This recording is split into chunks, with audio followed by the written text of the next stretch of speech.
Olá, bem-vindos a mais um Insegurança em Pauta, o programa que traz as soluções para as suas inseguranças.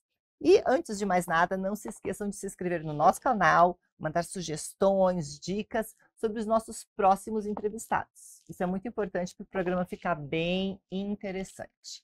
E hoje a gente vai falar sobre um assunto que está tomando toda a nossa sociedade, né? Os avanços tecnológicos e como isso ameaça a sociedade. E para falar sobre esse assunto, um assunto que todos têm interesse em saber, trouxemos uma pessoa do Rio de Janeiro, um empresário maravilhoso. Ele estudou tudo que a gente pode imaginar sobre segurança. Ele é vice-presidente da ASIS International no Brasil e também trabalha na Bloomberg e vai contar tudo para a gente. Com vocês, Massa, seja bem-vindo. Muito obrigado pelo convite, Jô. Obrigado aí à sua equipe e também uma saudação para aqueles que estão nos vendo online quando também vão nos ver depois da edição. Muito obrigada pela presença. Eu sei que o teu tempo é super corrido e arranjou um tempinho na agenda para nos atender. Então vamos contar para o pessoal, vamos dar dicas para o pessoal de casa, o que eles podem fazer, né, com esse avanço da tecnologia que hoje em dia adentra as nossas casas e acaba acometendo tantas pessoas com problemas, né, no seu dia a dia, financeiros e outros problemas. É bem interessante essa abordagem, porque quando a gente pensa em tecnologia, a gente pensa no aspecto prático, na praticidade.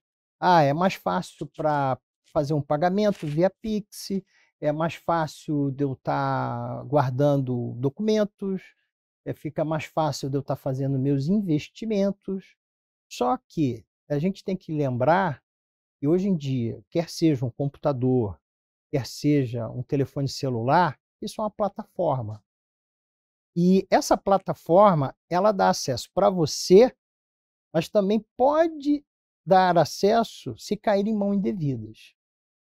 Então, as pessoas têm que se dar conta que o cuidado que ela tinha de guardar o dinheiro num cofre, era físico, ela tem que ter esse mesmo cuidado com os seus valores no que é virtual. Mesmo cuidado que a pessoa tinha para levar uma certa quantia em dinheiro, né, em espécie, em cash, para o banco, hoje em dia ela tem que ter com o seu celular, ela tem que ter o cuidado quando fala do acesso ao computador, a sua senha.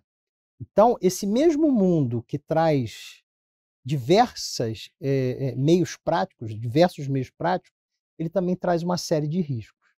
Então a gente tem que entender que antes, eu vou ficar em casa porque eu não quero sofrer risco nenhum. Não, hoje em dia o risco entra na sua casa.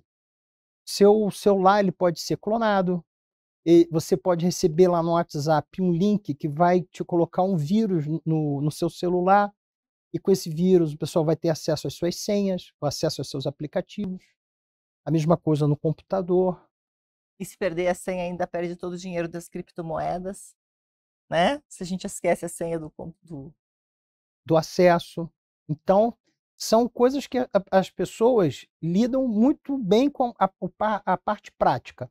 Ótimo, eu sou o maior incentivador disso, mas também é importante a gente entender que esse novo mundo, esse mundo muito prático, ele trouxe uma série de riscos. E aí a gente tem que estar muito atento a como se proteger. A gente tem que, por exemplo, o tem um golpe muito, comum, que o nome técnico dele é phishing. phishing. Conta pra gente o que Phishing. é esse Phishing phishing. vem do inglês pescar. Então manda um e-mail para você, o e-mail com aquela promoção maravilhosa, ainda mais período da Black Friday, né, que a gente ainda está vivendo aí uma onda pós Black Friday. Aquele celular que você gostaria, aquele computador, aquele tênis, vem com aquela oferta maravilhosa, aí vem com um link. Aí você não atentou que aquele e-mail que está enviando não tem nada a ver com aquele link, com o nome daquela empresa. Ou tem um nome lá, mas na hora que você vai ver o link joga para um outro domínio. Aí você vai lá e clica. É só isso. E E o eles já fraudador entraram na tua casa, ou já colocou um vírus no seu computador. Então, receber um e-mail, eu recentemente, eu recebi um e-mail, mas muito bem feito, muito bem feito. O nome de uma consultoria internacional me oferecendo não uma posição executiva no exterior, mas 3.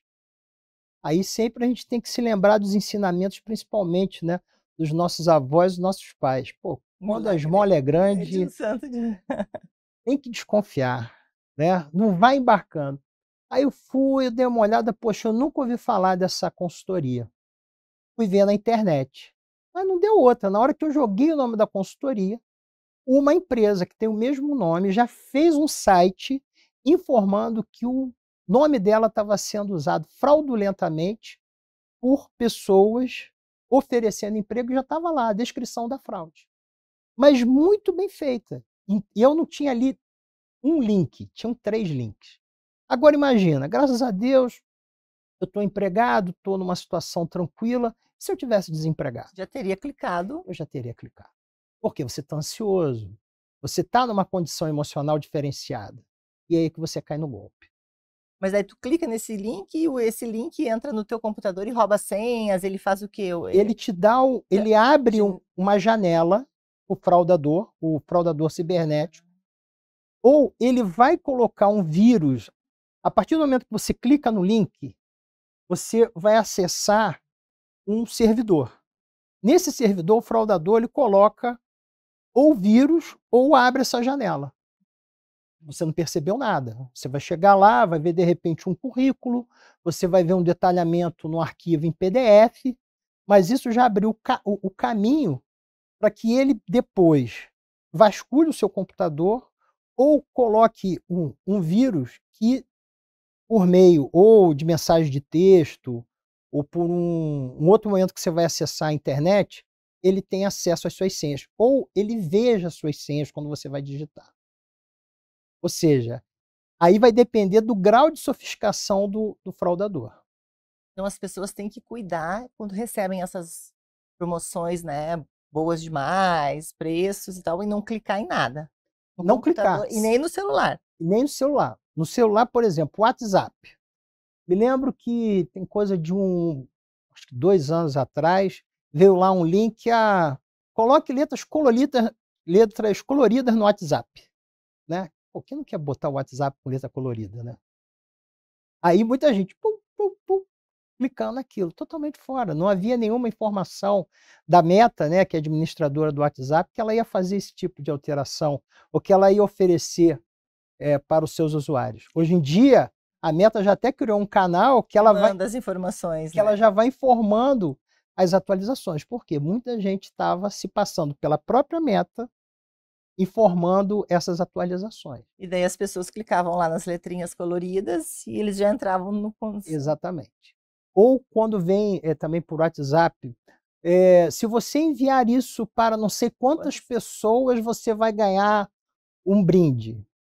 Gente, quem está dando brinde assim, tão fácil? de graça, né?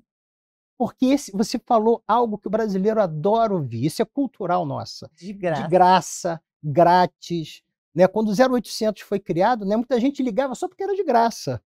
Lembro essa A foi pessoa boa. liga, pô, aí eu liguei, foi aquele 0800 maravilhoso, atendem rapidinho, o que você comprou? Nada, eu só liguei para ver como é que era, porque era de graça. Tu lembra uma vez que teve uma empresa que era para responder uma uma pesquisa e depois eles te davam R$ 240 em dinheiro, davam uma panela de R$ 240 e todo mundo preenchendo o formulário lá e passando todas as informações para a empresa, né?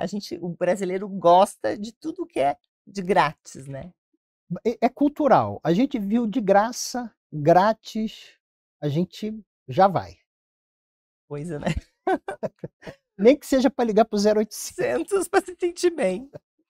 Massa, conta pra gente também um pouquinho da tua ação na ASES, né? Que eu acho que é importante o pessoal de casa entender o que a ASES faz no Brasil, o crescimento, por que a importância, e tu atualmente é vice-presidente, né? Para os Sim. próximos, de 2025 a 2027, né? Na verdade, eu estou encerrando meu mandato esse mês, mas eu já fui designado para uma outra atuação. eu vou estar compondo o Conselho Regional da ESES na América Latina, e aí sim para um mandato de Ah, 3 tu viu que anos. eu sei de tudo, hein? Olhei lá, fui estudar a Você tua está vendo ali vida. está bem atualizada lá sobre o meu LinkedIn. Mas a representação no Brasil vai continuar com o capítulo São Paulo, o capítulo Rio de Janeiro. Atualmente somados, somos quase 400 membros. E o que é a ASIS, né? A ASIS International. A ASIS é a maior associação de segurança privada no mundo, atualmente com 36 mil membros, todos esses profissionais da área de segurança privada. E o principal objetivo da ASIS é desenvolver a indústria de segurança privada. E Com você também, dicas. como empresária, você sabe o quanto que a gente tem evoluído dentro desse processo. Se a gente olha o que era a segurança privada há 20 anos, a gente ainda fazia gravação em VHS. É, VHS. Você tinha Eu na não sou ordem, dessa época, não, mas eu sou mais com nova, sou do certeza, DDR. com certeza. Eu que peguei, eu que peguei. Então você tinha lá na hora de serviço do posto, de trocar a fita VHS. Então, quanto que a gente avançou? Então, a ISIS ela já tem esse objetivo desde a década de 1950 do século passado. Então, ela já está. É uma empresa americana. Ela nasce uma associação americana e hoje em dia, né, o próprio nome dela fala que é uma associação internacional. Temos representação nos 5 continentes e raro o país que a gente não tem um capítulo implantado. Então, o que é esse desenvolvimento? O primeiro ponto é difundir o conhecimento através das normas, dos procedimentos da ESE, que a gente chama de standards e guidelines. E o que seriam isso? São boas práticas que são normatizadas por tema. Então, a partir do momento que o profissional ele se associa à ASIS, ele tem acesso a toda essa literatura. Dicas, Mais do, processos. mais do que isso, por exemplo, eu fui designado para uma empresa do ramo de refinaria de petróleo. Então, você dentro da ASIS, você tem literatura voltado quais são as melhores práticas dentro da indústria de óleo e gás voltada para esse segmento. Eu estou dando um exemplo. A gente tem na parte de data centers, a gente tem na parte de plantas industriais. De uns anos para cá, a ASIS ela tem trabalhado no que ela tem chamado de convergência. E aí a gente faz o link com o tema que a gente falou aqui das novas tecnologias. Então, hoje em dia, a questão da fraude, como a parte financeira ela migrou para o campo digital, então a segurança cibernética, que ela ficava à parte da segurança privada, então a ESA ela tem feito esse trabalho de convergência, trazer as boas práticas de segurança cibernética para a segurança privada e também, principalmente na parte investigativa, as boas práticas de segurança privada para a segurança cibernética. Então, algumas corporações, hoje em dia, ela não tem mais isso separado. Antes você tinha o CSO e o CICO. O que é o CSO? É o Chief Security Officer. É o principal executivo da área de segurança da empresa. O CISO é o Chief Information Security Officer, que é aquele executivo que tem a maior responsabilidade na parte de segurança cibernética. Então, algumas empresas elas já estão juntando essas duas posições e colocando debaixo dela os dois segmentos. Nas empresas que ainda não chegaram nesse estágio, elas estão incentivando essa comunicação, como é o caso da Bloomberg. A Bloomberg é uma empresa de tecnologia voltada para o mercado financeiro e a comunicação entre esses dois segmentos é muito forte. E eu posso trazer outros exemplos, mas a grande ideia é essa. Mas por que isso? E hoje em dia a fraude não vai estar lá mais no livro do contador. Não tem mais livro do contador. É tudo sistema. É tudo software. Me veio uma pergunta na cabeça, assim.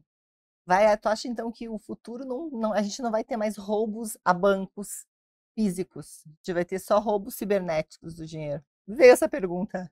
E eu vou sendo objetivo, sim.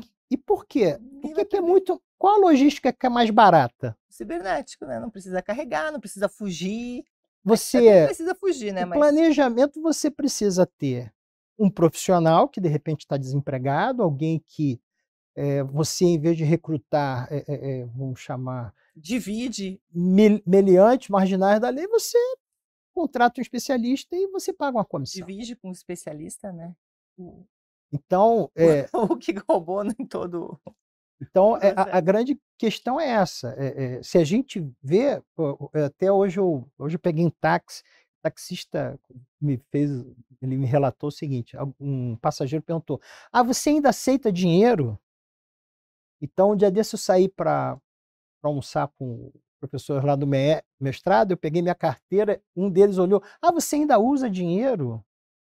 Né? Eu acho que Então aí então está tendo uma migração total para, que a parte financeira ela seja toda digital. Então, hoje em dia, é, você vai no vendedor de rua, você vai lá, na carrocinha de pipoca, tá lá o QR Code do Pix.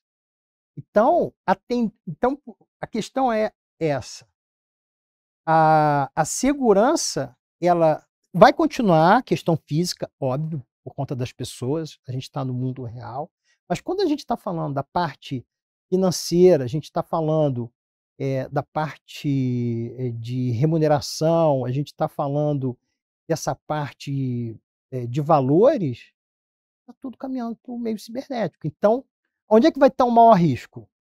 No que diz respeito às fraudes, né, no que diz respeito aos crimes, no meio físico ou no meio cibernético?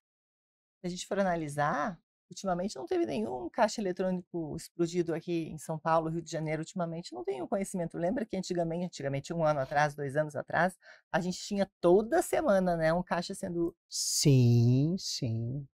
mudou bastante, né. Voltando só um pouquinho da Exe, senão o pessoal da Exe vai me puxar a orelha se eu não falar um Não, e depois tu explica para o pessoal de casa como as pessoas que trabalham com segurança, elas podem se associar a ISIS também, que eu acho que é importante, né. sim, sim.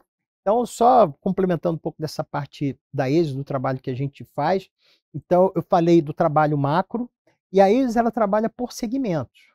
Então, um dos segmentos é a parte de certificações, a gente Uhum. pode comparar as certificações da ISO no que diz respeito à segurança privada, as certificações da ISO, né, a gente tem ISO 14000, ISO 9001, mais recente é a questão voltada para a parte de segurança, segurança da informação, que é a 31000. As certificações da ASIS, ela é voltada para os profissionais de segurança e é uma forma de trazer um selo de qualidade para esse profissional.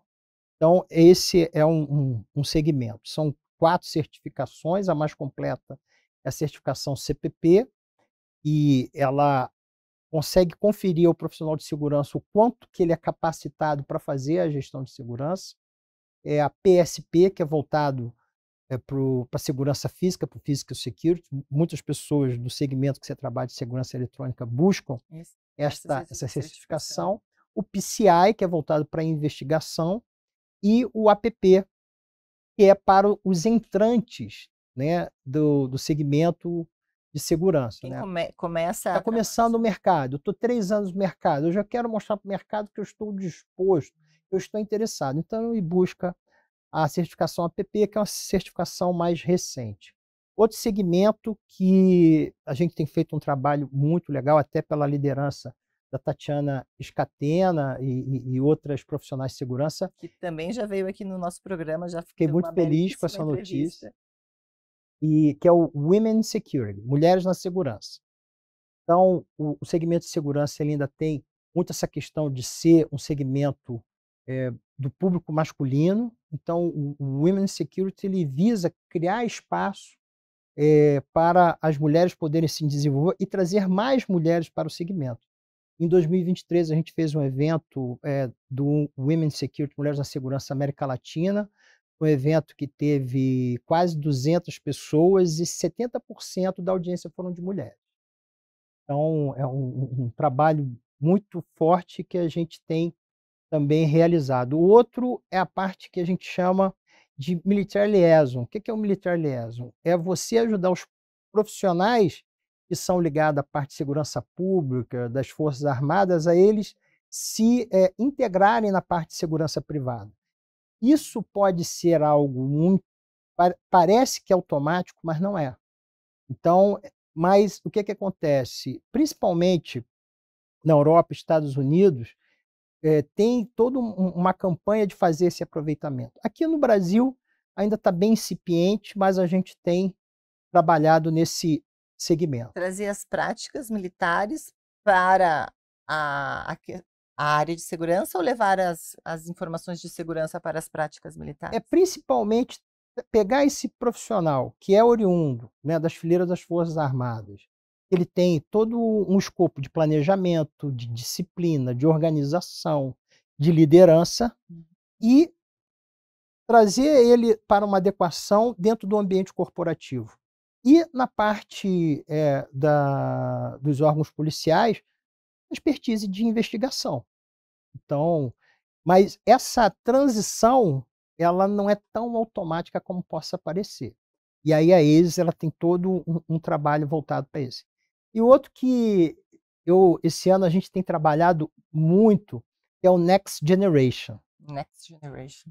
Que é a próxima geração de profissionais. Então, é o segmento mais jovem da ESIS que está promovendo eventos, mostrando principalmente para universitários as oportunidades de emprego que tem dentro do segmento da segurança privada. Está crescendo a cada dia, né? Todas as posições, as empresas se profissionalizando. Hoje em dia, na parte de tecnologia, a gente vê muito. Antigamente, a gente tinha umas empresas que penduravam câmeras, né? Agora ninguém mais. As pessoas querem processos, né? De segurança tecnológica com homens. Eu acho que está todo mundo conversando e entendendo que não é só uma coisa. E é muito importante essa profissionalização. Sim. E para quem é especializado e para quem é bilíngue, é só abrir o LinkedIn. O que não falta são oportunidades de emprego. E como é que o pessoal faz para se inscrever, para fazer parte, né, da ASIS International?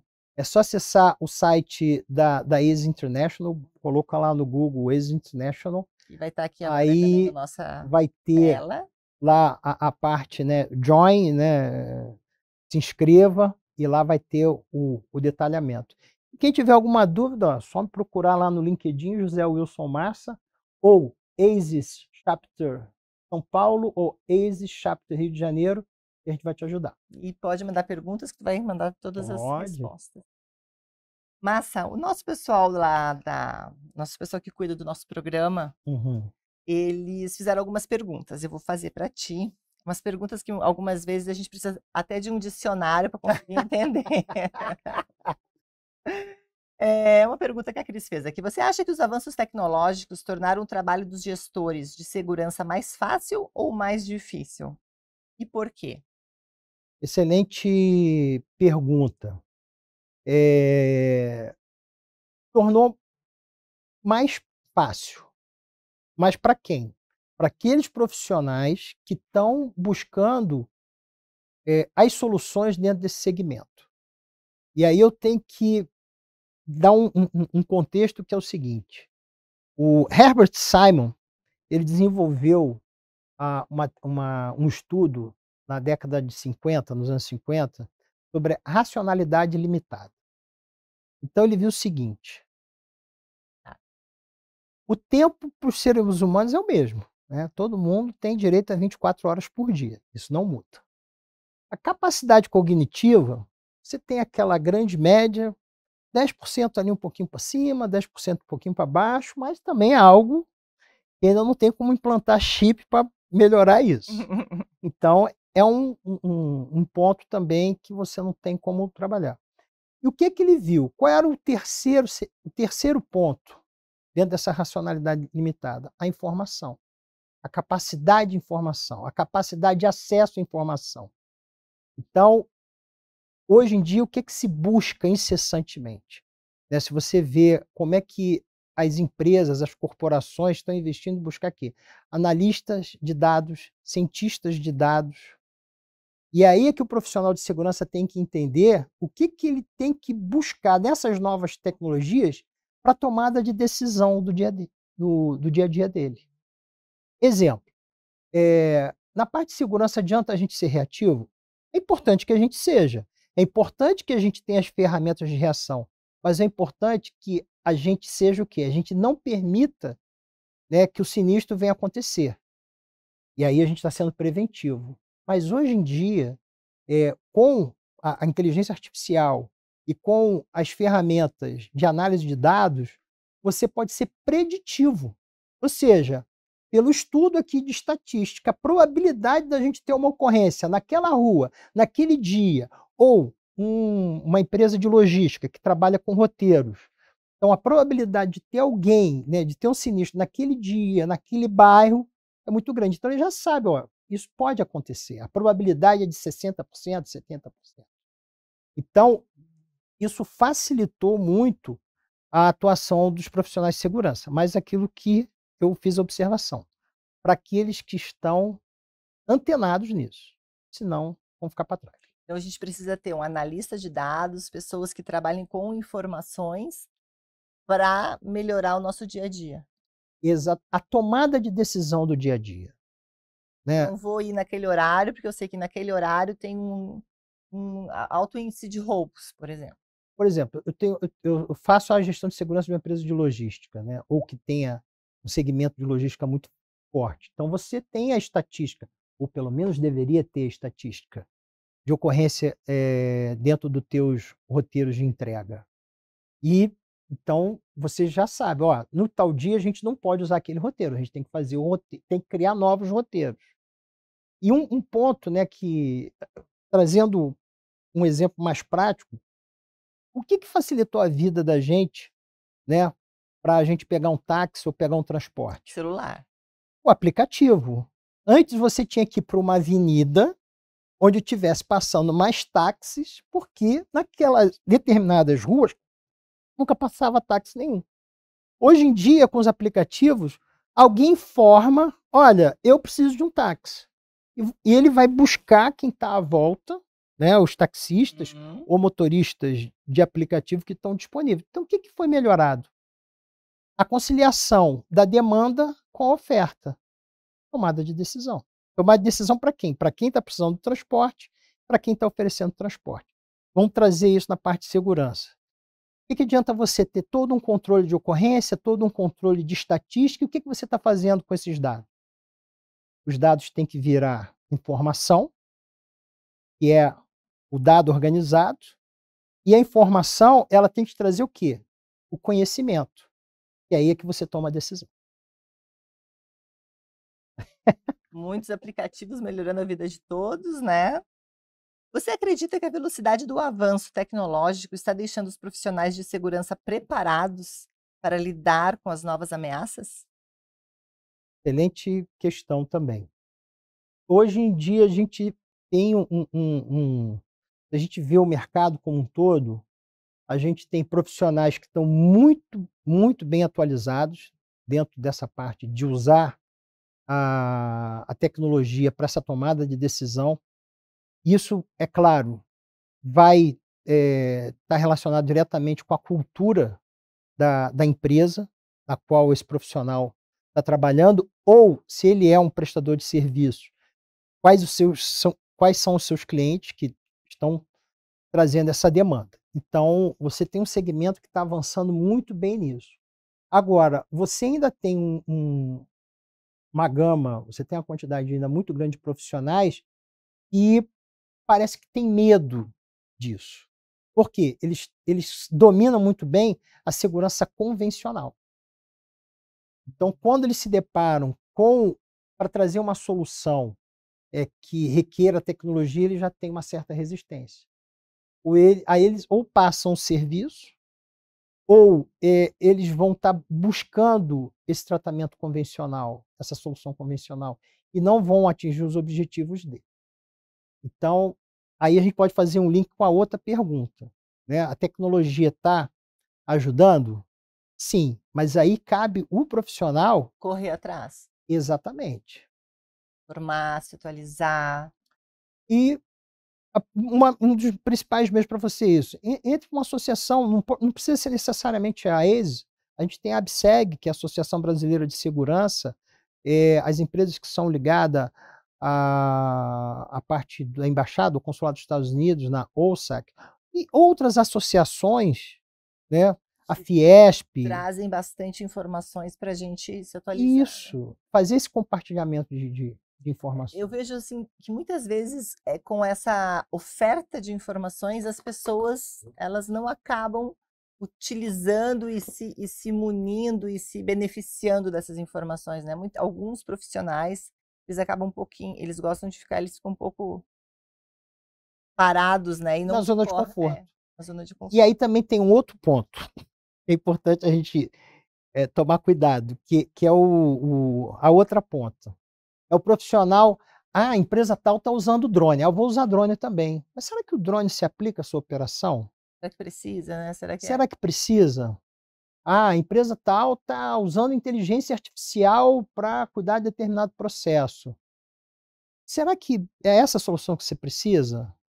Ou você está fazendo isso porque você ouviu dizer? Então, quando a gente fala também de tecnologia, a gente tem essa questão das ondas de modismo. Hoje em dia, inteligência artificial, se bobear, você tem até lanchonete oferecendo cafezinho com inteligência artificial. Então, essa é a nova onda, né. a onda que está no pico, né? Então, a questão é isso que você precisa? É essa a sua solução? Esse é o melhor caminho? Então, estuda um pouco, procura fazer um benchmark, né? Ver dentro do teu segmento quais soluções, as soluções que estão sendo buscadas, que estão sendo implantadas. Faz um paralelo com a sua operação. Pra gente conseguir oferecer o melhor produto e assim crescer no mercado de segurança privada, né. Bom, mais uma pergunta. Qual é o papel da tecnologia na prevenção de crimes e na proteção de dados sensíveis? E- Dados e- sensíveis. Excelente. A gente tem que primeiro entender essa questão, né? A estatística, ela existe. Eu trouxe alguns números interessantes aqui, Ah, mas né. não é da parte criminal. Ah, não, mas Eu trouxe aqui alguns números da parte da internet aqui, quando a gente estava falando dessa questão do quanto que a tecnologia hoje está dentro do cotidiano da sociedade. Mas a estatística da parte criminal, ela existe há décadas.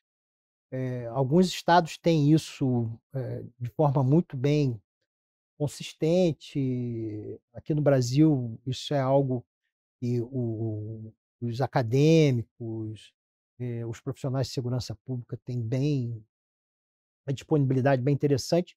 Não é assim em todos os países.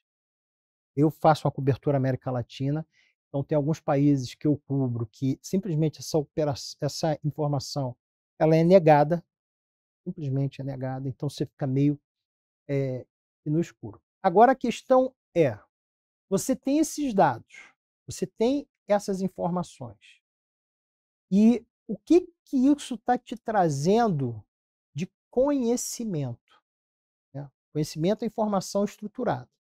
Então, o que que você está depreendendo com isso, né? O que que você está absorvendo do que esses números, porque os números são frios. Números são frios. Número tá lá. A questão é, qual a interpretação que está sendo dada esses números? Então, por exemplo, na atividade policial, então você vai fazer a mancha criminal, onde você está tendo a concentração de determinados crimes. E aí, qual é o tipo de policiamento que você vai trazer para fazer a prevenção daqueles crimes? Mas o que que vai acontecer com a mancha? Ela vai mudar. Quando tu começar a atuar, Então, hoje em dia, principalmente algumas ferramentas de inteligência artificial, elas te permitem ver qual é a probabilidade de migração dessa mancha. Então, de novo, o que fazer com essa informação? Como você processa a informação? Como é que essa informação está te ajudando na tomada de decisão no cotidiano. E trazendo para o mundo corporativo, né, eu tive a oportunidade de fazer a gestão de segurança nos maiores aeroportos da América Latina, o aeroporto Galeão. 14 quilômetros quadrados de área. Quando eu estava lá, a gente chegou a ter um pico de 100.000 passageiros dia, somado com a população fixa, né? Isso dava uma faixa de 120.000 pessoas. Tem muitos municípios no Brasil Não que não tem. tem essa quantidade de gente. Então, a gente tinha um desafio muito grande de como está contendo os sinistros dentro do, da área do aeroporto sem estar aumentando o custo da segurança. Então, não adiantava só a gente aumentar o efetivo de vigilantes ou de patrulhas.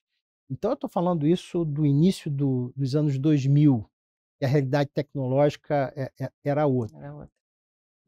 Mas o que ajudava muito a gente nisso era fazer a interpretação dos dados, né? Fazer a interpretação da estatística. E a gente conseguia detectar, às vezes, era uma mudança de processo, era a gente fazia um tratamento diferenciado em termos de roteiro dos próprios operadores dentro do aeroporto, as empresas que fornecem para as empresas aéreas, a parte de comissaria, a parte de serviços de suporte, que são empresas que atuam lá, tem um número significativo de pessoas, e às vezes elas eram pontos focais desse tipo de problema.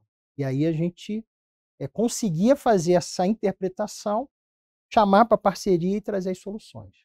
Agora, vamos falar um pouquinho de ti. Eu vi aqui, trabalhou no aeroporto do Galeão, trabalhou na Globo. Conta um pouquinho da tua carreira. Hoje eu não sei, tu mora em São Paulo, tu mora no Rio? Eu moro no Rio e No trabalho em Rio? São Paulo. Eu sou aquele profissional que está na ponte aérea. Então conta pra gente um pouquinho de todo esse teu expertise, como tu começou nessa profissão. Bom, eu comecei na parte de segurança, dentro da parte de segurança pública, na Polícia Militar do Estado do Rio de Janeiro, fazendo a escola de formação de oficiais. Então tu é militar, ou não? Tu era militar no começo Sim, da tua sim, vida. sim. Eu comecei na parte de Uhum. segurança pública, na parte policial. E a minha base até hoje, eu aplico ensinamentos desse período, principalmente na parte de planejamento. A cultura de planejamento policial é muito forte, porque você não tem todo o recurso que você precisa para poder atuar. Então, como priorizar esse recurso? Como atender às demandas da sociedade? E aí eu tive a oportunidade, por meio de concurso público, trabalhar na Infraero. A Infraero é a empresa brasileira de infraestrutura aeroportuária, onde eu trabalhei durante 12 anos na área de segurança. E aí foi uma mudança bem interessante. Eu saio da parte de segurança pública para a parte de segurança privada, ainda que fosse uma empresa pública, a atividade era privada. Na época, a Infraero ela detinha 97% Todos os aeroportos eram. da movimentação de aeroportos no país, na movimentação de passageiros no país. Todos os grandes aeroportos eram geridos pela Infraero. E foi a minha grande escola de gestão, parte de gestão corporativa. Então, a empresa, na época, investia muito na parte de sistema de gestão pela qualidade. Eu me especializei nisso, auditor interno da qualidade, auditor líder da qualidade. Tive a oportunidade de implantar sistemas de gestão pela qualidade em 2 aeroportos, onde eu fui superintendente. Fui superintendente do Aeroporto Internacional Tancredo Neves, Confins, o Aeroporto Internacional de BH, e do Aeroporto Internacional do Rio de Janeiro, Galeão. Então, lá que eu pude, e aí eu tive que migrar de carreira, né, que a minha formação acadêmica, direito, né, eu sou advogado, eu tive que migrar para a parte de administração.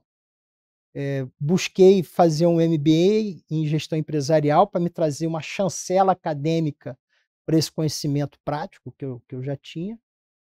E aí eu decidi vir para iniciativa privada.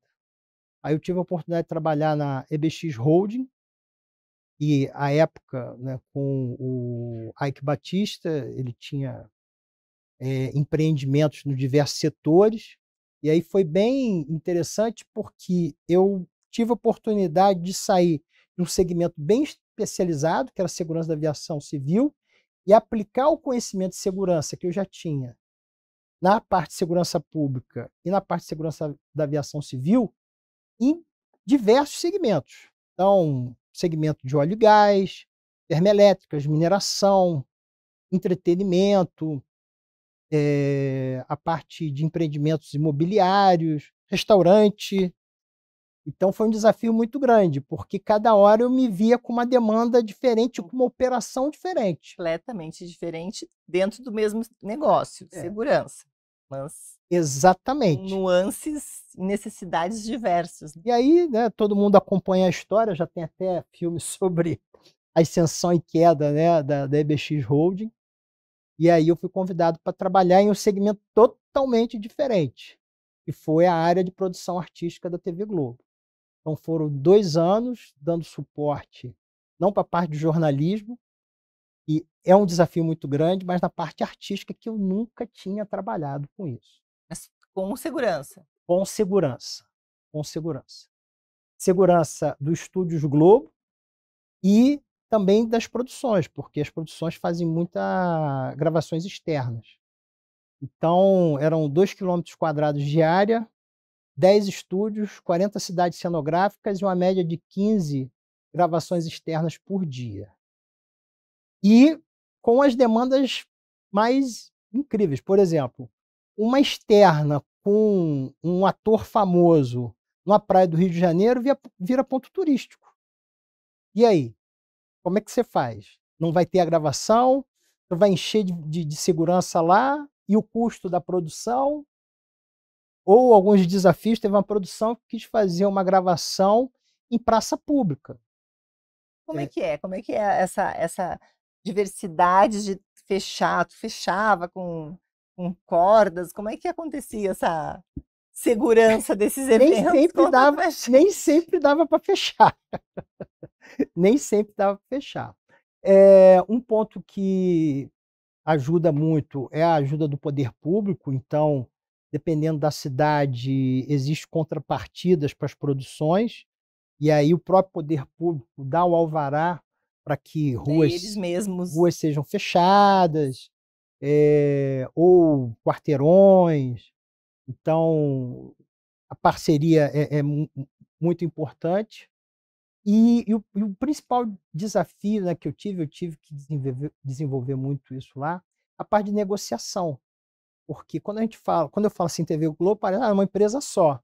Eu cheguei a atender 40 produções. É como se eu atendesse 40 empresas diferentes.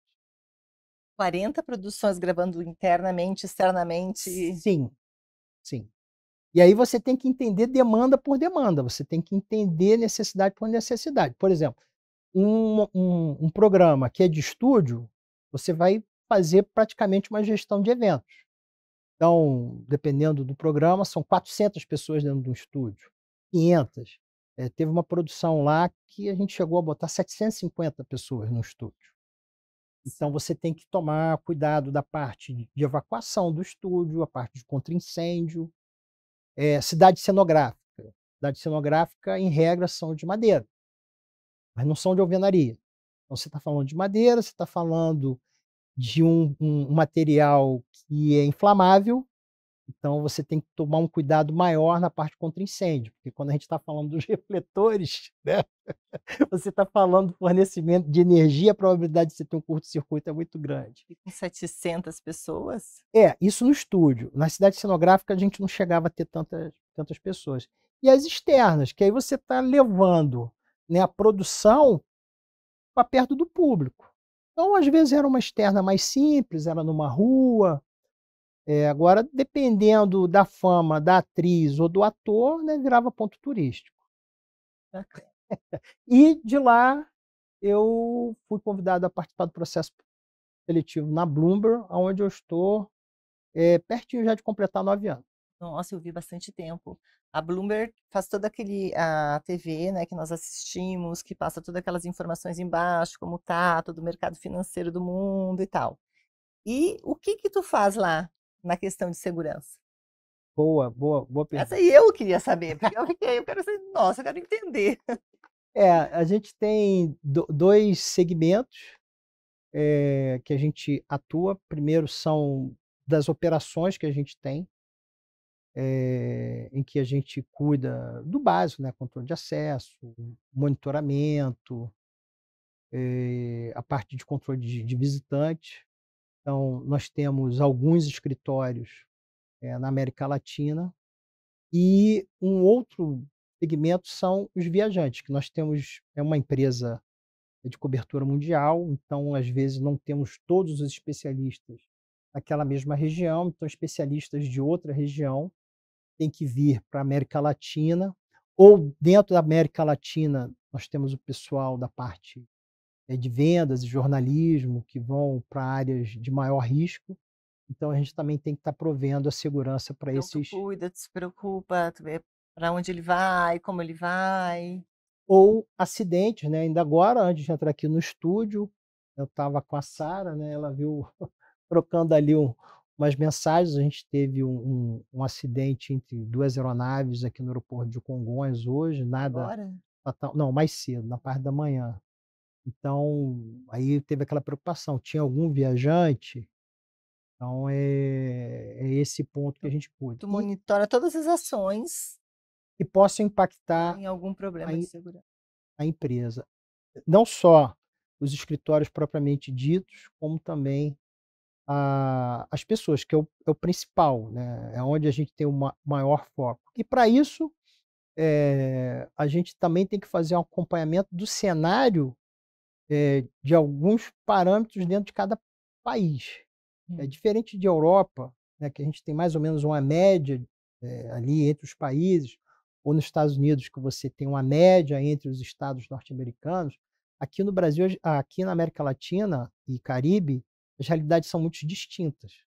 Então é um desafio muito grande a gente estar verificando a parte de estabilidade política, a parte, de problemas de saúde pública, e algo que está bem fora da realidade do Brasil, que são os desastres naturais. Aqui no Brasil, quando eu digo, né, longe, né, É aqui no muito Brasil só a parte das terremoto, enchentes, mas a parte de terremotos, que isso é muito comum no claro. Chile, Colômbia, Peru e México. Maravilhoso. Essas informações.